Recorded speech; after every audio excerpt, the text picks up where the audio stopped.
Hello everyone, this is SP Suhaib. আজ আমরা যাচ্ছি ঢাকার খুবই কাছে লুকিয়ে থাকা ইতিহাস ও ঐতিহ্যের এক নীরব সাক্ষী বালিয়াটি জমিদার বাড়ি।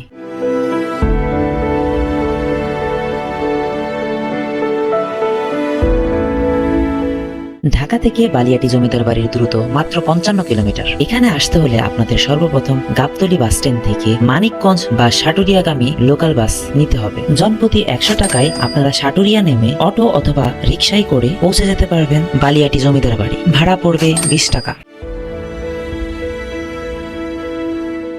ভিতরে প্রবেশ করলে চোখে পড়বে এক বিশাল ইতিহাসের জগৎ। এখানে রয়েছে মোট 7টি প্রাচীন জমিদারি প্রাসাদ, যা এক সময়ের ঐশ্বর্য ও ক্ষমতার নিঃশব্দ সাক্ষী।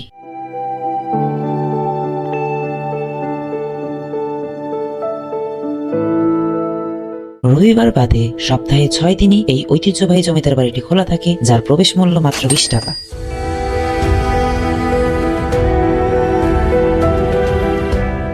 লম্বা করিডোর, উঁচু ছাদ আর নান্দনিক স্থাপত্য সব মিলিয়ে এই জায়গা যেন সময়কে থামিয়ে দেয়।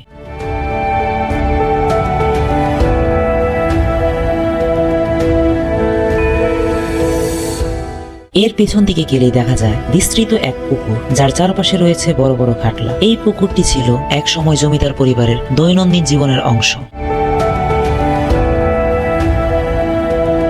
18 শতকে এটি নির্মাণ কাজ শুরু হলেও 19 শতকে ব্রিটিশ আমলে এর বড় বড় প্রাসাদগুলো সম্প্রসারিত হয়, যেখানে বসবাস করত প্রভাবশালী ধনী জমিদার শাহ পরিবার।